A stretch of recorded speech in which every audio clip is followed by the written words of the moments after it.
बदलते भारत की शान।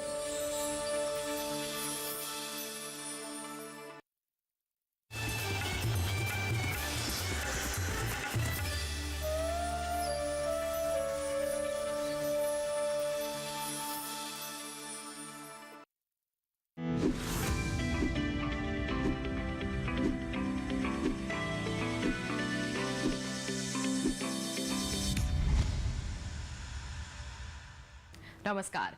दूरदर्शन किसान के कार्यक्रम सरकार आपके साथ में आप सभी का स्वागत। मैं हूं आपके साथ अदिति शर्मा। किसान भाइयों बहनों, हमारे इस कार्यक्रम में हम सरकारी योजनाओं की जानकारियां आप तक पहुंचाते हैं और आज भी इसी सिलसिले को आगे बढ़ाते हुए प्रधानमंत्री स्वनिधि योजना की जानकारियां हम आप तक पहुंचाएंगे। आखिर ये योजना है क्या, किसके लिए शुरू की गई, कब शुरू की गई, उद्देश्य क्या था, इन सभी सवालों के जवाब आज के हमारे इस कार्यक्रम में हम जानेंगे। तो फिर आइए सबसे पहले आपको दिखा देते हैं इस योजना का सार।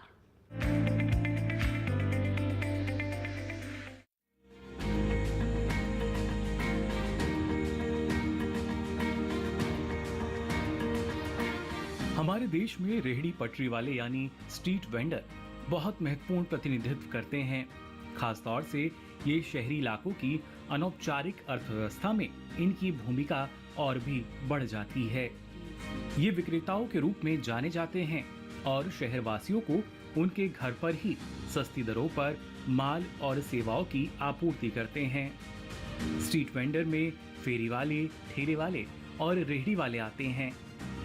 इन लोगों का काम सब्जियां, फल, ready to eat, street food, भोजन, चाय, पकौड़े, ब्रेड, अंडे, कपड़ा, परिधान और जूते वगैरह बेचना है। इनके अलावा ये नाई की दुकान चलाते हैं, मोची का काम करते हैं, पान बेचते हैं और कपड़े धोने की सेवाओं में लगे हैं। कहने को ये तबका आर्थिक रूप से कमजोर और सामाजिक रूप से हाशिए पर है, लेकिन अगर देखा जाए तो इनके बिना शहरों की जिंदगी थम सी जाएगी। प्रधानमंत्री श्री नरेंद्र मोदी की सरकार इस तबके का भी भरपूर ख्याल रख रही है। कोविड-19 महामारी और लॉकडाउन ने इनकी जिंदगी और कारोबार पर बहुत बुरा असर डाला। इनके पास बहुत कम पूंजी होती है, इसलिए जब लॉकडाउन लगा तो सड़कों पर कारोबार करने वाला ये तबका खुद सड़क पर आ गया। बहुत बड़ी संख्या में रेहड़ी पटरी वाले गांव को लौट गए। आर्थिक रूप से टूट चुके इस तबके को कोरोना के बाद फिर से धंधा शुरू करना मुश्किल हो गया। सरकार इनकी परेशानी से वाकिफ थी, जिसका तुरंत समाधान जरूरी था। लिहाजा इनके लिए एक योजना बनाई गई, ऐसी योजना जिससे ये अपने बिखरे कारोबार को फिर से खड़ा कर सकें। इस योजना का नाम था प्रधानमंत्री स्ट्रीट वेंडर्स आत्मनिर्भर निधि, जिसे संक्षेप में पीएम स्वनिधि के नाम से जाना जाता है। इसके जरिए रेहड़ी पटरी वालों को बिना किसी जमानत के सस्ता ऋण दिया जा रहा है।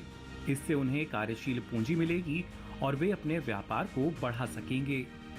1 जून 2022 में शुरू की गई पीएम स्वनिधि पूरी तरह केंद्र सरकार की योजना है और ऋण के लिए रकम की व्यवस्था करने की जिम्मेदारी आवास और शहरी मंत्रालय की है। योजना के मुख्य रूप से 3 उद्देश्य हैं। रेहड़ी पटरी वालों को सस्ती दरों पर बिना गारंटी के 10,000 रुपए तक का ऋण उपलब्ध कराना, नियमित चुकौती को प्रोत्साहित करना और डिजिटल लेन देन को बढ़ावा देना। जहां तक ब्याज दर का सवाल है तो अनुसूचित वाणिज्यिक बैंकों, क्षेत्रीय ग्रामीण बैंकों यानी आरआरबी, लघु वित्त बैंकों यानी एसएफपी, सहकारी बैंकों एसएचजी के मामले में ब्याज उनकी प्रचलित दरों के अनुसार होगा, जबकि एनबीएफसी, एमएफआई के मामले में संबंधित ऋणदाता श्रेणी के लिए आरबीआई के दिशा निर्देशों के अनुसार ब्याज दर लागू होगी। वहीं एमएफआई यानी गैर एनबीएफसी के संबंध में अन्य ऋणदाता श्रेणियां आरबीआई दिशा निर्देशों के तहत शामिल नहीं हैं। इतना ही नहीं, योजना के तहत ऋण लेने वाले विक्रेता को ब्याज पर 7% की सब्सिडी भी दी जा रही है। पिछले दिनों सरकार ने एक और बड़ा फैसला करते हुए ऋण देने की गतिविधि को दिसंबर 2024 तक बढ़ा दिया है। उम्मीद की जा रही है कि इस फैसले से शहरी इलाकों के लगभग 1 करोड़ 20 लाख लोगों को लाभ मिलेगा। पीएम स्वनिधि के अंतर्गत महत्वपूर्ण उपलब्धियां हासिल की जा चुकी हैं।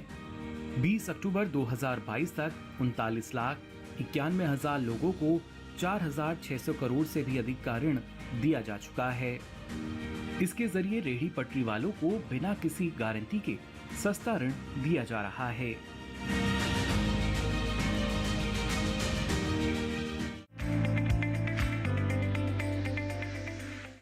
तो ये था योजना का सार। इसी के साथ आपको जानकारी दे दें कि कार्यक्रम में अभी भी बहुत कुछ जानना बाकी है, बताएंगे आपको, लेकिन एक छोटे से ब्रेक के बाद। कहीं मत जाइए, देखते रहिए कार्यक्रम सरकार आपके साथ और बने रहिए दूरदर्शन किसान पर।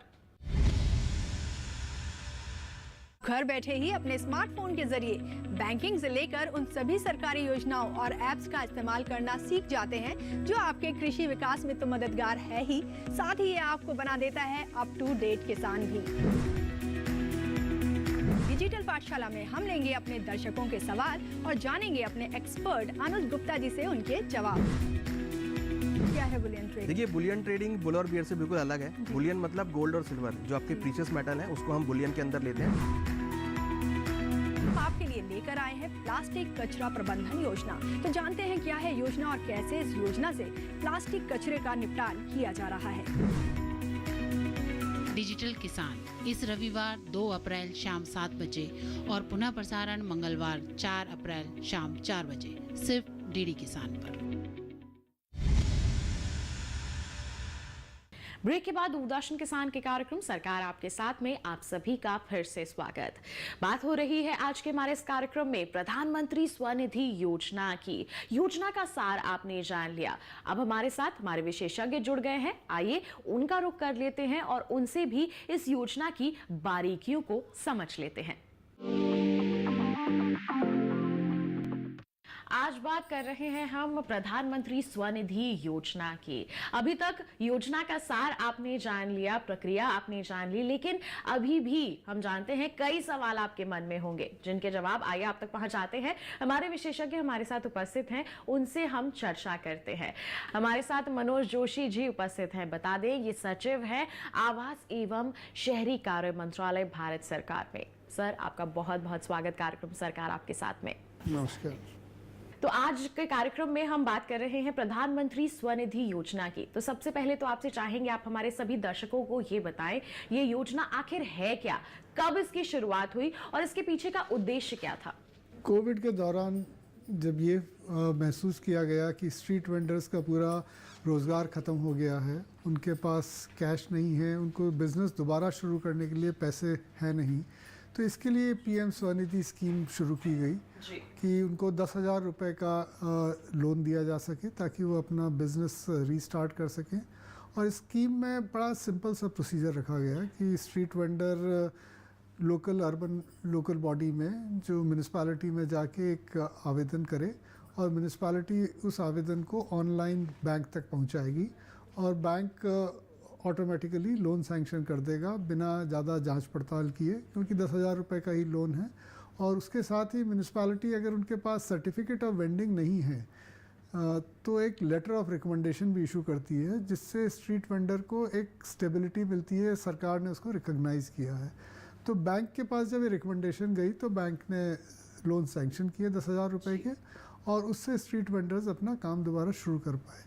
बिल्कुल, तो स्ट्रीट वेंडर्स को हम कह सकते हैं कि आर्थिक सहायता प्रदान करने के लिए इस योजना की शुरुआत की गई है। तो इसके तहत कौन कौन शामिल होते हैं? अगर हम स्ट्रीट वेंडर्स की बात करें तो इसमें लाभार्थी कौन कौन हो सकते हैं? जो भी सड़क पे अपना सामान बेचते हैं वो स्ट्रीट वेंडर्स हैं। जैसे सब्जी फल बेचने वाले, चाय बेचने वाले, अगर हम इनकी बात करें तो ये सभी लाभार्थी बन सकते हैं। ये भी सभी, चाहे कोई खाने की सामान बेच रहा हो, खाना बना के बेच रहा हो सड़क पे, जिसकी पक्की दुकान नहीं है, इवन खोमचा वगैरह लगा के बेच रहे हैं, चाहे वो टेम्परेरी है, मूवेबल है, सड़क पे फुटपाथ पे बैठ के बेच रहे हैं, चल के बेच रहे हैं, सभी इसमें लाभार्थी इंक्लूडेड हैं। बिल्कुल, तो देखिए जो भी लोग स्ट्रीट वेंडर्स की हम कह सकते हैं कैटेगरी में आते हैं, चाहे आप फल सब्जी बेचने के व्यवसाय से जुड़े हुए हैं, चाहे खाने के व्यवसाय से जुड़े हुए हैं, पटरी पर अगर आपका यहाँ पर व्यवसाय है तो आप इससे जुड़ सकते हैं, इस योजना का लाभ ले सकते हैं। आपके फ़ायदे के लिए, आपकी आर्थिक सहायता के लिए ही इस योजना की यहाँ शुरुआत की गई है। आपने जिक्र किया सर यहाँ पर कि नज़दीकी जो भी नगर पालिका का दफ्तर है वहाँ पर जाना होगा, किसी तरह का कोई दस्तावेज देना होता है इसके लिए? नहीं, इसमें अपना आधार कार्ड की ज़रूरत है, इसके अलावा और कोई दस्तावेज की ज़रूरत नहीं। कोई और दस्तावेज की जरूरत नहीं है। और अगर किसी कारण से किसी लाभार्थी के पास आधार कार्ड भी नहीं है, उस केस में क्या किया जा सकता है? क्या आधार कार्ड बनाया जा सकता है? वो कोई बहुत पहले मुश्किल आधार काम कार्ड तो है बनवाना होगा, ये अनिवार्य है यहाँ पर। नहीं। आधार कार्ड के अगर कोई और डॉक्यूमेंट है तो उससे भी किया जा सकता है, आधार कार्ड के बिना भी किया जा सकता है। कोई और कुछ तो डॉक्यूमेंट आइडेंटिटी का होना एक जरूरी है। पहचान पत्र का होना यहाँ पर बहुत जरूरी है। तो राशि की अगर हम बात करते हैं, आपने यहाँ पर कहा कि 10,000 तक की राशि दी जा सकती है, क्या इसकी लिमिट को बढ़ाया भी जा सकता है? इसमें 3 लिमिट्स हैं। पहला लोन जो शुरू में 10,000 रुपए का दिया जाता है, वो 1 साल में आपको चुकाना होता है। अगर समय पे चुका देते हैं तो वर्चुअली उसको और कैशबैक को मिला के इंटरेस्ट 0 हो जाता है जी।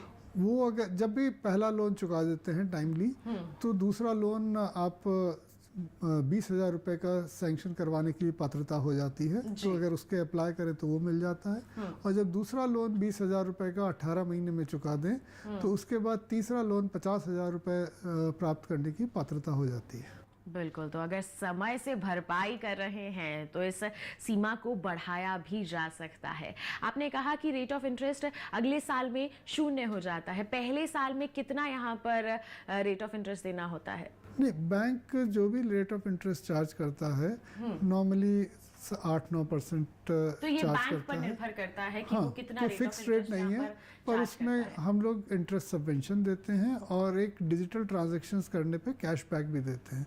इन दोनों का अमाउंट मिला लें तो टाइमली रीपेमेंट करने पे 0 इंटरेस्ट रेट वर्चुअली पहले साल में ही हो जाता है। बिल्कुल। तो देखिए यहाँ पर आपके लिए बहुत ही आसानी से इस योजना को तैयार किया गया है। आप इससे जुड़ सकते हैं, आप इससे लाभ ले सकते हैं और अपने लिए एक अच्छे व्यवसाय की यहाँ शुरुआत भी कर सकते हैं।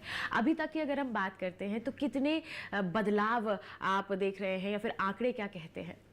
अभी तक 34 लाख लोगों को लोन दिया गया है पीएम स्वनिधि स्कीम में, और दूसरा लोन करीब 10 लाख लोगों को दिया गया है जिनने पहला लोन टाइमली चुका दिया है।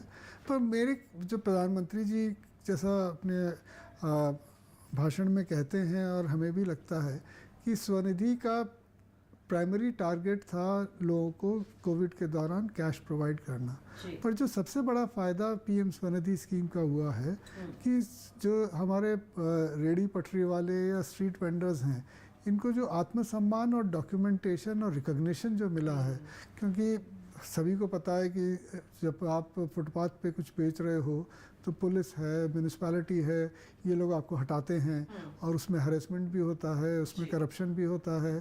तो एक जब municipality letter of recognition issue करती है जिसमें उस स्ट्रीट वेंडर का नाम लिखा होता है, फ़ोटो होती है, क्या ट्रेड कर रहे हैं, या फिर सर्टिफिकेट ऑफ वेंडिंग इशू करते हैं, तो और वो उसको लगा के और सामने जब बिज़नेस करते हैं तो जो हैरेसमेंट है उससे उनको काफ़ी कमी मिलती है, उनका आत्मसम्मान बढ़ता है। तो ये जो रिकॉग्निशन जो स्ट्रीट वेंडर्स को मिला है, मेरे ख्याल से लोन से भी ज़्यादा बड़ा बेनिफिट जो स्ट्रीट वेंडर्स को इसमें मिला है। और तीसरा काम जो अब हम स्ट्रीट वेंडिंग में कर रहे हैं, उनके डिजिटल ट्रांजैक्शंस बढ़ाने का। अभी तक करीब 11.5 लाख स्ट्रीट वेंडर्स जो डिजिटली एक्टिव हैं और इनका मंथली ट्रांजैक्शन करीब 10,000 करोड़ रुपए का है। करीब 8-9 करोड़ ट्रांजैक्शंस ये हर महीने करते हैं। तो ये एक जो डिजिटल मूवमेंट की तरफ स्ट्रीट वेंडर्स बढ़ रहे हैं। हमारा बड़े स्ट्रीट वेंडर्स तो डिजिटल ट्रांजैक्शंस करते ही हैं, पर ये छोटे छोटे स्ट्रीट वेंडर्स भी डिजिटल ट्रांजैक्शंस कर सकें, ये हमारा प्रयास है। और ये और आत्मसम्मान लोन से भी ज़्यादा बड़े बेनिफिट्स हमें लगते हैं कि ये दोनों इस पूरे मूवमेंट में स्ट्रीट वेंडर्स को मिल रहे हैं। बिल्कुल। तो शायद इसी के चलते इस योजना का जो अन्य नाम है वो प्रधानमंत्री स्ट्रीट वेंडर्स आत्मनिर्भर निधि भी रखा गया है कि हमारे जो स्ट्रीट वेंडर्स हैं वो आत्मनिर्भर यहाँ बन सके। तो देखिए बहुत ही अच्छी पहल हम कह सकते हैं यहाँ पर कि हमारी सरकार की तरफ से शुरू की गई है। बहुत सारे लोग इससे जुड़ चुके हैं, लाभ ले चुके हैं, लेकिन अभी भी अगर आप जागरूक नहीं हुए हैं तो अब आप भी इस योजना से जुड़िए और इसे अपने लिए लाभकारी आप बना सकते हैं। इसके प्रचार प्रसार के लिए क्या किया जा रहा है, किस तरह के कदम उठाए जा रहे हैं? जैसे आपने आंकड़े तो बहुत ही अच्छे बताए, लेकिन अभी भी एक ऐसा वर्ग होगा जो जानकारी नहीं रखता होगा इसके बारे में।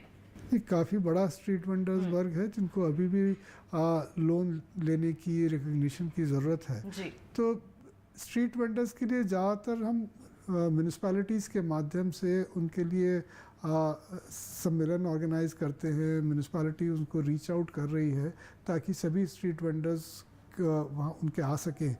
अमृत काल में स्ट्रीट वेंडर्स के लिए सभी म्यूनिसपैलिटीज़ में महोत्सव ऑर्गेनाइज किए गए ताकि वो अपनी परिवार के साथ सम्मिलित होके और उसमें अपना सामान भी बेच सके, उनको एक दूसरे से जानकारी मिल सके और म्यूनिसपैलिटी के साथ भी जुड़ सकें।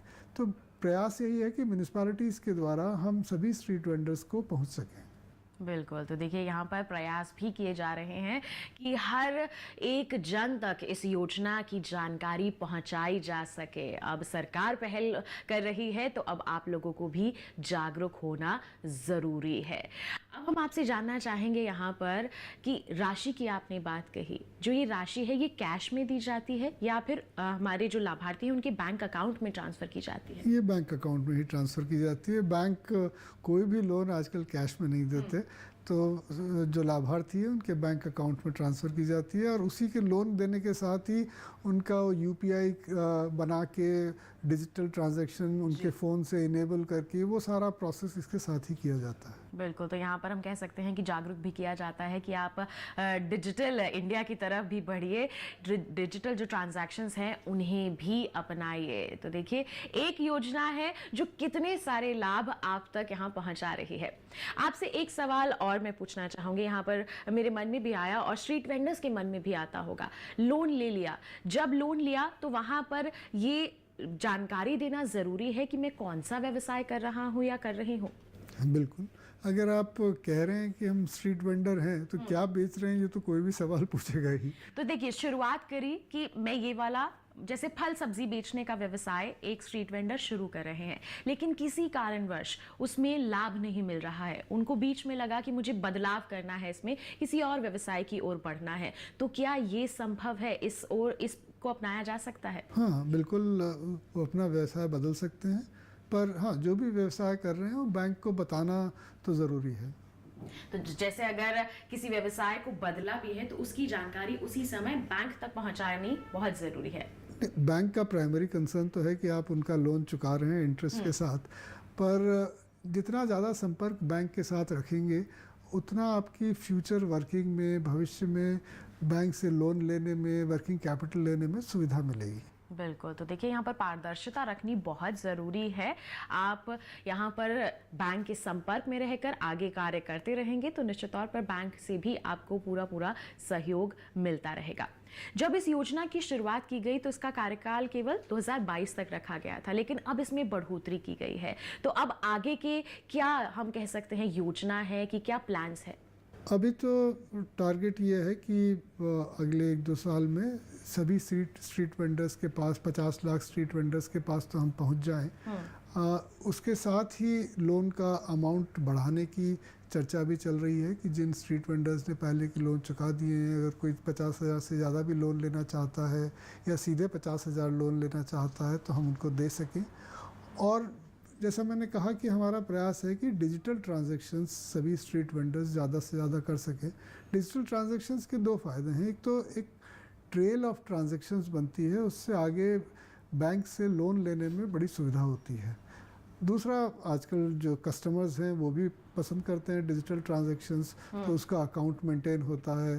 तो बहुत सारे फ़ायदे हैं। तो अब अगले 1-2 साल में हमारा एफर्ट यही है कि ज़्यादा से ज़्यादा जो पेमेंट एग्रीगेटर्स हैं और बैंक्स हैं उनके माध्यम से स्ट्रीट वेंडर्स को ट्रेनिंग दी जा सके और सपोर्ट किया जा सके कि उनके डिजिटल ट्रांजैक्शंस बढ़ें। दूसरा प्रयास हमारा राज्य सरकारों के और म्यूनिसपैलिटीज़ के साथ है कि स्ट्रीट वेंडर्स को स्टेबिलिटी और काम करने की जगह, उचित जगह दी जा सके। अब जैसा कि हमारे शहर हैं, कंजस्टेड हैं, हर आदमी को हर जगह बिजनेस करने की तो सुविधा मिल नहीं सकती, इसलिए म्यूनिसपैलिटीज़ उचित जगह जो वेंडिंग जोन्स आइडेंटिफाई करके स्ट्रीट वेंडर्स को अलॉट करके उनको कुछ सिक्योरिटी दे सकें, वो भी एक प्रयास है। आगे के लिए तो देखिए यहाँ पर कई अच्छे हम कह सकते हैं लक्ष्य रखे गए हैं और उनको हासिल करने के लिए यहाँ पर पूरे प्रयास भी किए जा रहे हैं।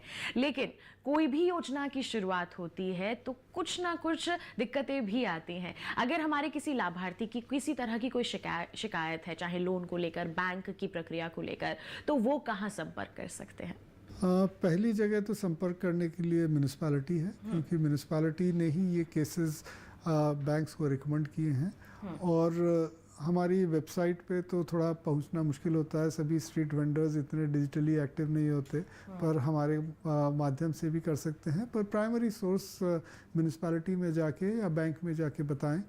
काफ़ी केसेस हैं जिसमें बैंक ने लोन सैंक्शन, बैंक के पास एप्लीकेशन आई पर उन्हें सैंक्शन नहीं किया जी। उसमें से कुछ तो इसलिए होते हैं कि स्ट्रीट वेंडर्स परस्यू नहीं करते। एक बार एप्लीकेशन दे दी, उसके बाद बैंक में गए नहीं या बैंक से बात नहीं की, तो प्रोसेस तो यह है कि बैंक ऑटोमेटिकली सैंक्शन कर दे। पर प्रैक्टिकली अगर शायद बैंक्स प्रेफर करते हों कि स्ट्रीट वेंडर एक बार उनके पास चले जाए, तो थोड़ा सा परसुएंस की कमी रहती है। दूसरा, कई बैंक्स रिलक्टेंट होते हैं, कई ब्रांच मैनेजर्स भी रिलक्टेंट होते हैं, तो वो एक म्यूनिसिपैलिटीज़ की तरफ से एक थोड़ा सा पुश मिलने पे लोन का डिसबर्समेंट हो जाता है। तो म्यूनिसिपैलिटीज़ को हम कहते रहते हैं कि वो इसमें स्ट्रीट वेंडर्स से भी संपर्क करें जिनके एप्लीकेशन आई है और लोन डिसबर्स नहीं हुआ है। उन केसेस को हम भी परस्यू करते हैं और स्ट्रीट वेंडर्स म्यूनिसिपैलिटीज़ के माध्यम से उनको डिसबर्समेंट करा सकते हैं। बिल्कुल। तो अगर यहाँ पर किसी भी तरह की कोई समस्या आ रही है तो आप सीधा वहीं पहुँचिए जहाँ से आपने शुरुआत की थी। आप नगर पालिका के दफ्तर पहुँच सकते हैं जहाँ पर आपने आवेदन दिया था। आप वहीं पर जाकर के जितनी भी आपकी शिकायतें हैं आप साझा कर सकते हैं। कार्रवाई निश्चित तौर पर होगी। सरकार ने योजना की शुरुआत की है आपके फायदे के लिए, तो जितनी भी दिक्कतें आ रही हैं उनको दूर भी यहाँ पर किया जाएगा। तो आप ये सोचकर कि मेरा काम नहीं हो पा रहा है, आप घर मत बैठिए, आप आगे आइए, इन दिक्कतों को सामने रखिए, तभी तो उनका निवारण आपको मिल पाएगा। आप हमारे दर्शकों को क्या संदेश देना चाहेंगे इस योजना के प्रति? मतलब अभी तक काफ़ी अच्छे कार्य हो रहे हैं इसके अंतर्गत, आगे किस तरह से प्रोत्साहित करना चाहेंगे हमारे सभी दर्शकों को? हमारे देश की इनफॉर्मल इकोनॉमी है और स्ट्रीट वेंडर्स उसमें एक बहुत बहुमूल्य भूमिका निभाते हैं। हमारी इकोनॉमी का एक बड़ा परसेंटेज पैसे की तरह से और एम्प्लॉयमेंट की तरह से और एक मान सम्मान की तरह से, सेल्फ एम्प्लॉयमेंट की तरह से स्ट्रीट वेंडर्स निभाते हैं। स्ट्रीट वेंडर्स की ज़िंदगी थोड़ी मुश्किल होती है क्योंकि सरकार की तरफ से या उनकी खुद की जगह पे वो बिज़नेस नहीं करते हैं, फुटपाथ पे या कहीं बिज़नेस करते हैं। उनको काफ़ी हैरेसमेंट झेलना पड़ता है, उनको काफ़ी कैश की प्रॉब्लम्स झेलनी पड़ती हैं। जैसे कई जगह 10 रुपये सैकड़ा या उससे भी ज़्यादा इंटरेस्ट पे उनको सुबह माल लेना पड़ता है, शाम को लौटाना पड़ता है। तो PM स्वनिधि एक ऐसी स्कीम है जिससे उनको वर्किंग कैपिटल दी जा रही है, मान सम्मान दिया जा रहा है, स्टेबिलिटी दी जा रही है। तो इसमें म्यूनिसिपैलिटीज़ और स्ट्रीट वेंडर्स और बैंकिंग सिस्टम, पुलिस, हम सबको एक साथ मिलके काम करना होगा ताकि स्ट्रीट वेंडर्स को डिग्निटी मिले, लोगों को एम्प्लॉयमेंट मिले और साथ ही ऐसा ना हो कि हम जो एरियाज़ हैं, फुटपाथ हैं, सड़क हैं, उस पर बेतरतीब तरीके से स्ट्रीट वेंडिंग करें। तो ऑर्गेनाइज स्ट्रीट वेंडिंग जोन्स करके उसमें हम स्ट्रीट वेंडर्स को अकोमोडेट करें ताकि उनका व्यवसाय भी बढ़े और आवागमन के में बाधा भी ना आए। जी बिल्कुल। तो देखिए यहाँ पर शुरुआत की गई है इस योजना की आपकी सहूलियत के लिए, आप आर्थिक रूप से सशक्त हो सके, इस दिशा से इस योजना की शुरुआत की गई है। अब आपको भी जागरूक होना है। हमारी सरकार आपके साथ के लिए, आपको सहयोग देने के लिए तैयार है। तो अब आप भी जागरूक होकर ऐसी योजनाओं का पार्ट बन सकते हैं, भाग बन सकते हैं और इन्हें सफल बना सकते हैं। और अपने लिए तो हम कह ही सकते हैं कि फायदेमंद जरूर बना सकते हैं। तो इस योजना के बारे में आपने हमारे सभी दर्शकों को इतना जागरूक किया है, उसके लिए हम आपका तहे दिल से धन्यवाद देना चाहेंगे। आप हमारे साथ जुड़े, आपने अहम जानकारियां साझा की, बहुत बहुत धन्यवाद आपका। धन्यवाद, नमस्कार। तो ये था हमारा आज का कार्यक्रम सरकार आपके साथ, जिसमें आपने जाना प्रधानमंत्री स्वनिधि योजना के बारे में, किस तरह से आप इससे जुड़ सकते हैं, लाभ ले सकते हैं। इन तमाम बातों की जानकारियां आपने हासिल कर ली हैं। हम उम्मीद करते हैं कि इन तमाम बातों को जानकर आप इस योजना को जरूर सफल बनाएंगे और इससे जरूर जुड़ेंगे। तो इसी के साथ आपको बता दें, आज के लिए तो बस इतना ही, लेकिन चलते चलते विशेष जानकारियां आप तक पहुंचा देते हैं। हमसे जुड़ना चाहते हैं तो आप हमें ईमेल कर सकते हैं। ईमेल आईडी है हमारी सरकार आपके साथ @gmail.com। आप फेसबुक के जरिए जुड़ सकते हैं। फेसबुक पर जाइए, हिंदी में टाइप कीजिए सरकार आपके साथ और हमारा पेज खुल जाएगा। वहां पर आप अपने सवाल या फिर कोई सुझाव है कार्यक्रम के लिए तो वो पोस्ट कर सकते हैं। डीडी किसान कॉल सेंटर नंबर है 1800-113-060, जिस पर सोमवार से शनिवार सुबह 6 बजे से रात के 10 बजे तक कॉल करके आप अपने सवाल रिकॉर्ड करवा सकते हैं। तो किसान भाइयों बहनों, इसी के साथ हमें दीजिए इजाजत। अगले अंक में एक नई योजना के बारे में करेंगे आपको जागरूक। तब तक के लिए आप बने रहिए दूरदर्शन किसान पर। नमस्कार।